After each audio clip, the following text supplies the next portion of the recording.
నమస్కారం రైతన్నలారా, గురు అగ్రికల్చర్ ఛానల్కి స్వాగతం. ఇక్కడ నేను నా సొంత పొలంలో టమాటా నాటడానికి 2 ఎకరాల పొలంను అయితే సిద్ధం చేయడం జరిగింది. ఇందులో నేను 30 మైక్రాన్స్ జిగ్జాగ్ కూలింగ్ పేపర్ అయితే వేయడం జరిగింది.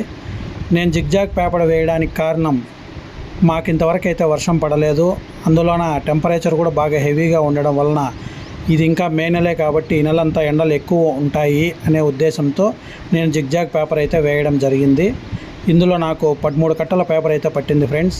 అండ్ ఇందులో నాటడానికి నేను సాహో రకం టమాటా నారు అయితే తెచ్చాను. ఈ నారును 2 రోజుల నుంచి ఎండలో పెట్టుకున్నాను. ఇలా ఎండలో పెట్టుకోవడం వల్ల నారు బాగా గట్టిగా తయారయ్యి నాటుకోవడానికి బాగా అనువుగా ఉంటుంది. అండ్ ఈ ఎండలకు నాట్లు కూడా బాగా బతుక్కుంటాయనే ఉద్దేశంతో ఈ నారును నేను 2 రోజుల నుంచి ఎండలో పెట్టుకున్నాను. 2 రోజులు ఎండలో పెట్టుకోవడం వల్ల నారు ఈ విధంగా గట్టిగా తయారవుతుంది. కాబట్టి అందరూ రైతులు నారు ఖచ్చితంగా ఇలా ఎండకు పెట్టుకొని నాటుకోవాలి అని కోరుచున్నాను. నా పొలం మీకు నచ్చినట్టయితే లైక్ చేయండి అండ్ నా ఛానల్ని సబ్స్క్రైబ్ చేసుకోండి. Thank you.